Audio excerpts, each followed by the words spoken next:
Caronte rondaría los 40, pero probablemente aparentara esa edad debido a la incipiente calvicie. Delgado y de estatura media, rubio, nariz aquilina, boca grande y labios finos, que al cerrarse formaban casi una línea recta y que en ocasiones se fruncían con gesto voluntarioso. Mentón cuadrado que delataba a su poseedor como un ser independiente, de voluntad irreductible.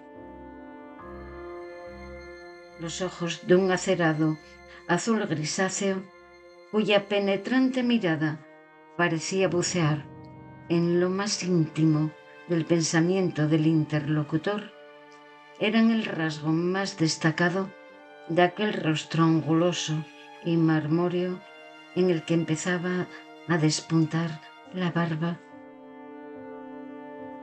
En definitiva, un hombre corriente, uno más entre todos los que conforman la gran marea humana. Aunque resultara prematuro formar un juicio sobre su personalidad, al margen de los defectos inherentes a todo hombre, daba la impresión de ser una buena persona, amén de atento y agradable. ¿Tienes hambre?, preguntó de súbito. No mucha. Yo sí.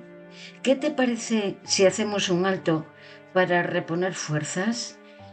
Sígueme. Saltó con agilidad el cercado de una pradería.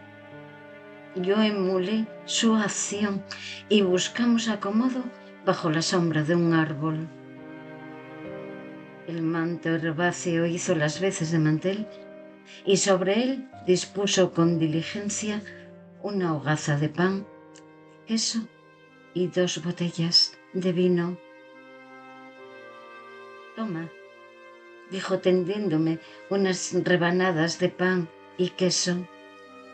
No, gracias, no tengo hambre.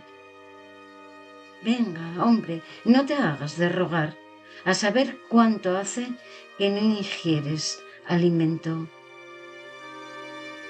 La verdad es que no me acuerdo. Esto es el colmo. Debo entender que te parece poca cosa lo que te ofrezco. No lo tome como un desprecio, por favor. No quiero abusar de su amabilidad. Eso es todo. Puedo entenderlo, pero también entiende tú que el orgullo no sirve de nada cuando se está en situaciones límite. Y frunciendo el entrecejo, lo sé por experiencia. Le prometo que no es cuestión de orgullo. Déjalo ya, muchacho, y come tranquilo. Y no me trates de usted, demonios. De acuerdo. Vamos a celebrar nuestro encuentro. ¿Te gusta el vino?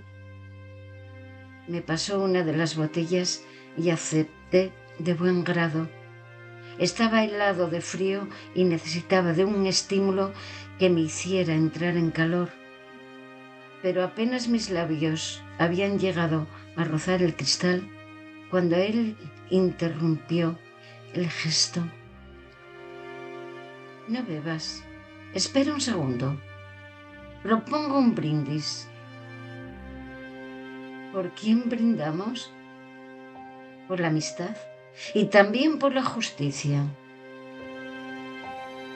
¿Crees que esa señora se merece un brindis?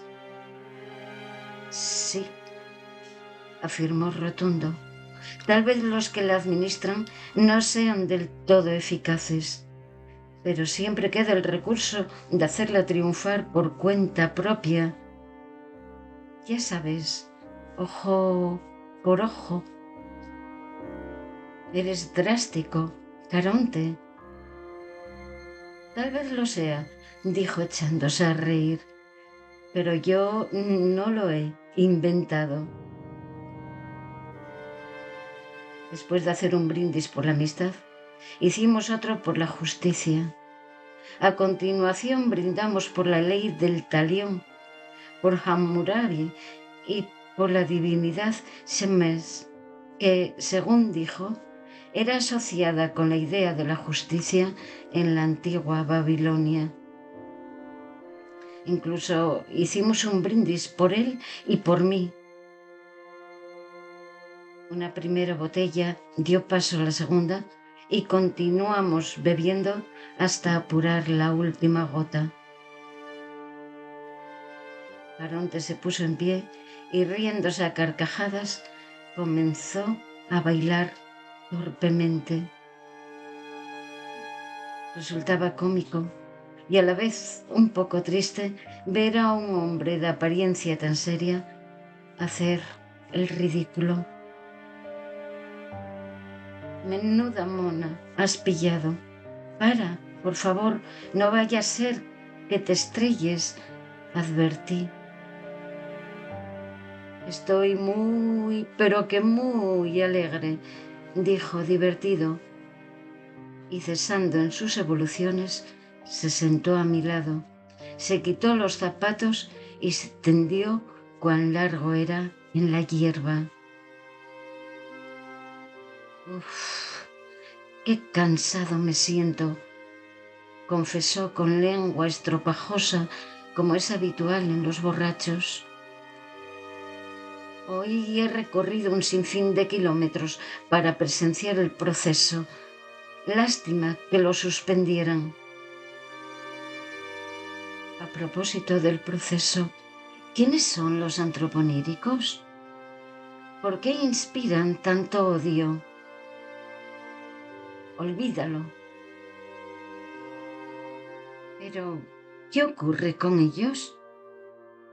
Pregunté de nuevo, y quizá en circunstancias normales no lo hubiera hecho.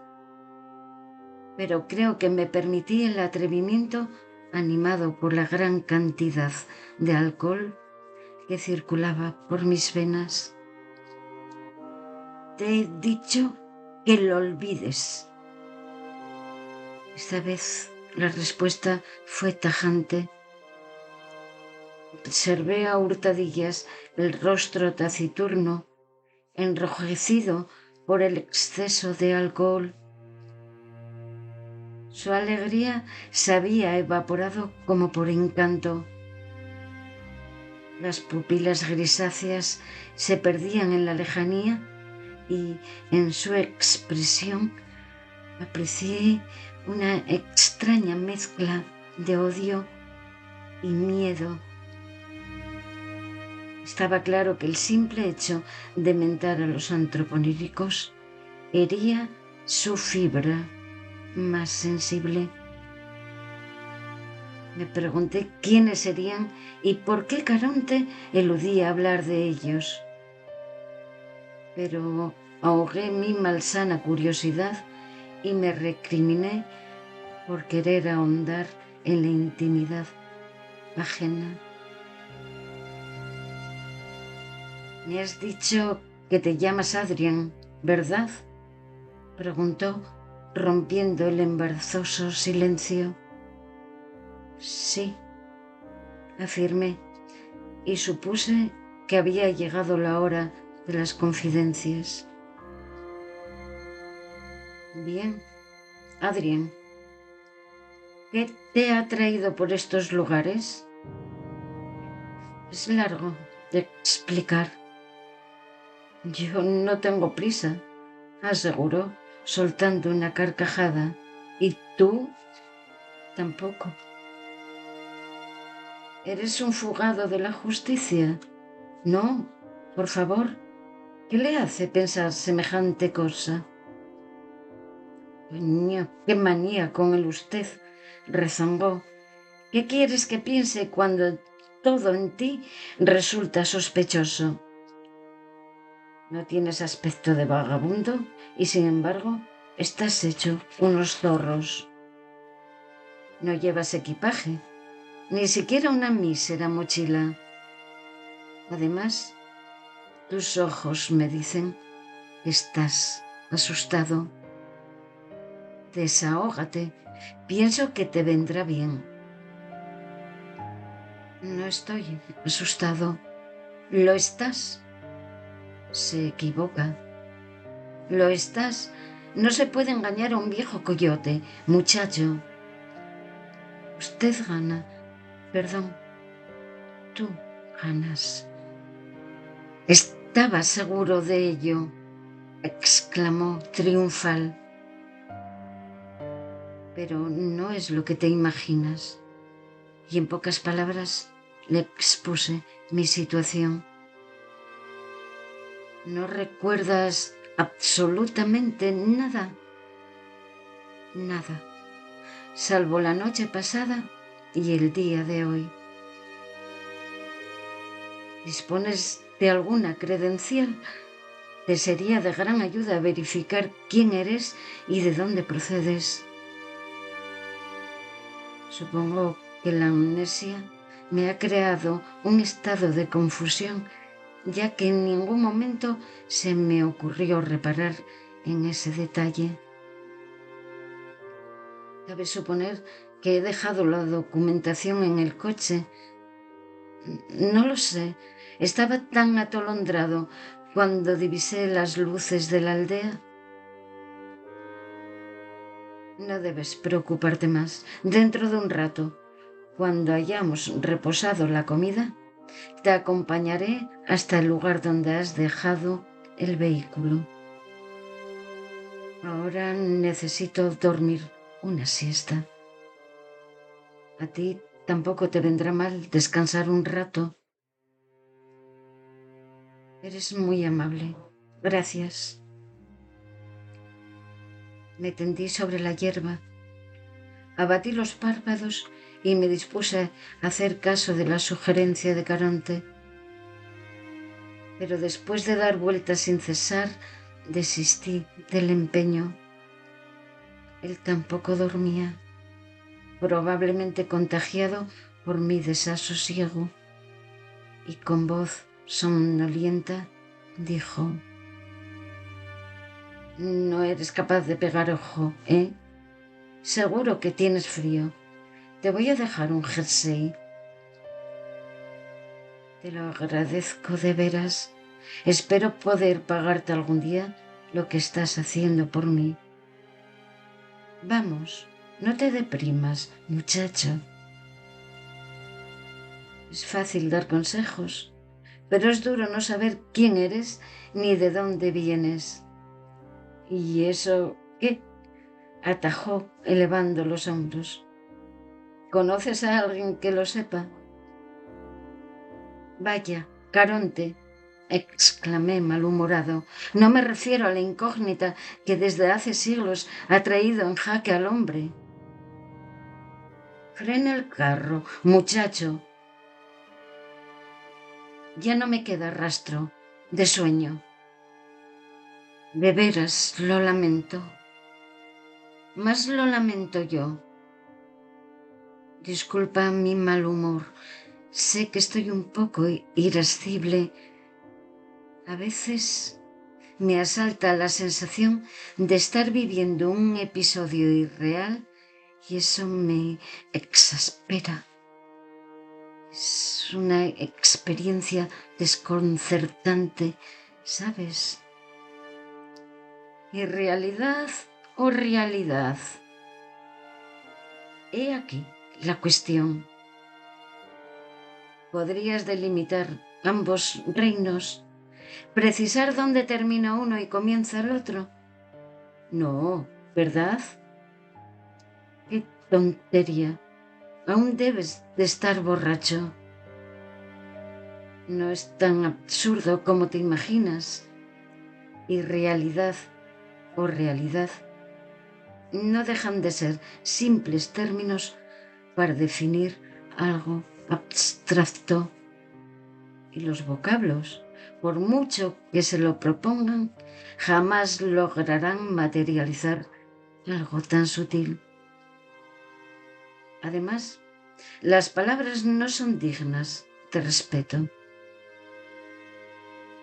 Te voy a contar una historia. Bueno, si tú me lo permites.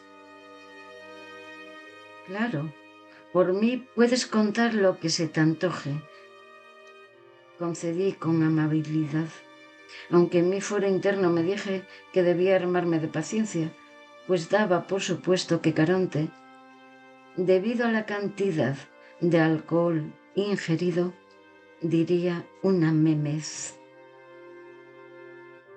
Con aire ceremonioso comenzó la narración.